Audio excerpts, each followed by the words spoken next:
The one thing that all of us want as harpists is to not make mistakes while we play. We will practice for hours trying to get rid of those mistakes, but sometimes it can feel like no matter how much you practice, you're not making any progress. If that's been happening to you, the problem is not you, it's actually the way you practice. What most students don't realize is that learning requires some very specific processes to happen in the brain. And if we don't facilitate those happening, we're going to keep making mistakes and not seeing progress. So today I'm going to explain how learning actually works in the brain, how to apply that to your own practice, and the last crucial step that most students overlook. First, you need to understand what's happening in your brain when you learn a piece of music. Now, I'm not a neuroscientist myself, but I am a professional harpist, and it is very important for me to be able to play without making too many mistakes. And these are principles that I use every day to let me do that. I'm also going to link a few resources in the description if you want to get more into it, but here's how it basically works. In your brain, you have lots of little cells called neurons that do all kinds of things from receiving sensory input to telling your muscles to move. Whenever you do or experience something, neurons in your brain start to activate, and in neuroscience, there's a famous expression that goes,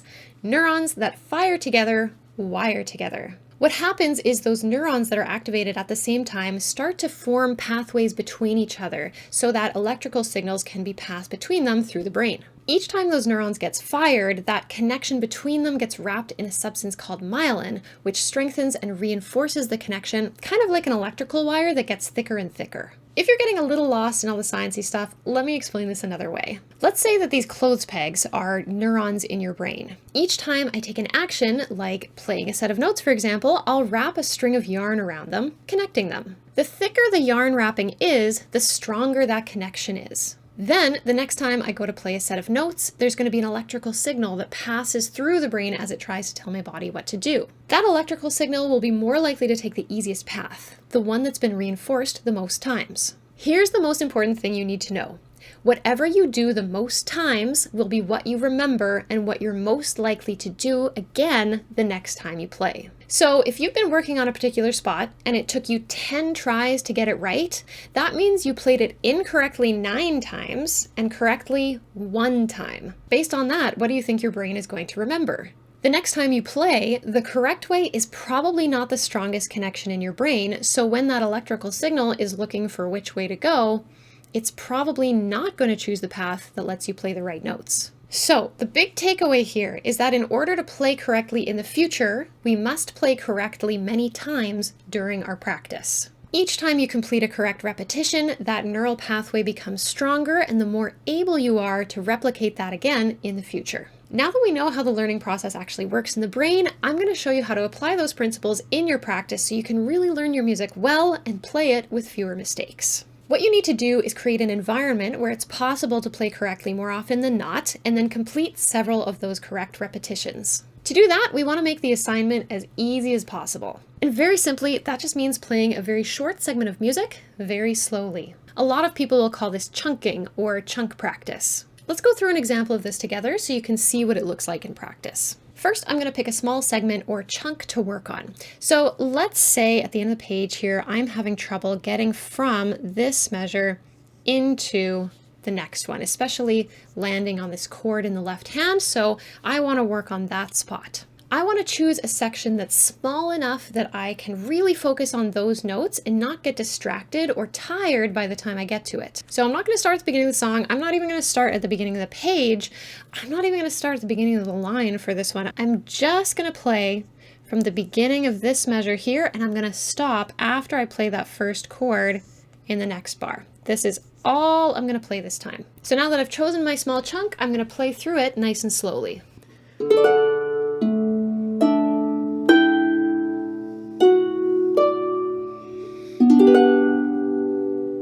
When you're trying to figure out how slowly to play, you want to pay attention to how you feel. Have you ever run down a hill and it's so steep that eventually you are going so fast that your feet can't really keep up and then you're just kind of running down the hill, trying not to fall over? Yeah, we don't want practice to feel like that. What we want to feel is very in control. If you don't, either play slower, make your chunks smaller, or do both. Once you're able to play that small chunk correctly, you want to repeat it several times. This part is super important. Remember, we want this to be the thing that you do the most so that it's the easiest thing for your brain to remember later. So repeat that chunk 3 to 5 times, bonus points if they're all in a row. And obviously you can do more than 3 to 5 times if you want to, but I think 3 to 5 times is a really good place to start. When you've completed your correct repetitions for the small chunk that you're working on, you can move on to other chunks throughout the piece and repeat the process. And then when you've done that with several small chunks, you can combine them together and try slightly larger chunks, maybe 2 or 4 measures to start with,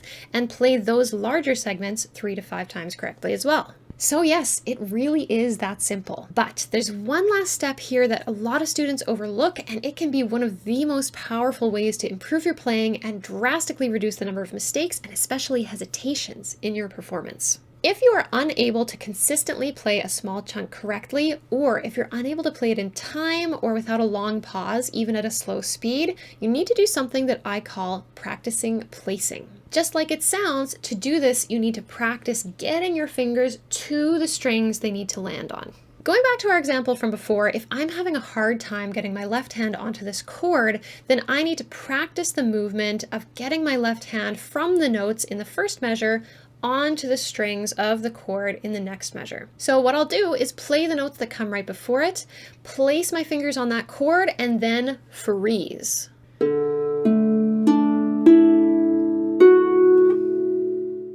Something I always tell my students is that getting to the strings is the hardest part of playing the harp. Once you're there, you're going to be fine. So much of playing the harp is actually in the movement between notes, and that movement has its own set of neural connections that need to be strengthened in order to be reliable for you. So there will be times that you need to practice correct repetitions of moving your hand and placing your fingers in the correct spot. Fully put your attention on that movement, that placement, and when you can do it quickly and confidently 3 to 5 times in a row, then you can move your attention back to actually playing the notes that follow. Remember to do this last step, and it will clean up and speed up your playing significantly. So now that I've played something correctly 5 times, I'll always play it right and never make a mistake there again, right? Well, probably not. Remember that each repetition makes it a little more likely for your brain to send the correct signal when you ask it to. To play correctly every time, we need the correct pathway to be a lot stronger than every other option. So if you really want to be bulletproof, you'll need dozens of correct repetitions to really solidify your learning. If there's a section you particularly want to work on, it's a good idea to spend several days practicing the same chunks and completing several correct repetitions each day. And if you do make a mistake in the future, it doesn't mean that you've failed somehow. It doesn't mean you're a bad harpist. It's simply an indicator that those neural connections are not as strong as they need to be yet. Now, if you're only practicing with your fingers and not with your mind, you might be missing out on a whole other set of neural connections that will help you play correctly. I'm going to have a video out on this topic in a couple of weeks, and I will link it right here when it's out. Until then, subscribe to stay in touch, and make sure you sign up for my email newsletter for free harp tips straight to your inbox. Happy harping!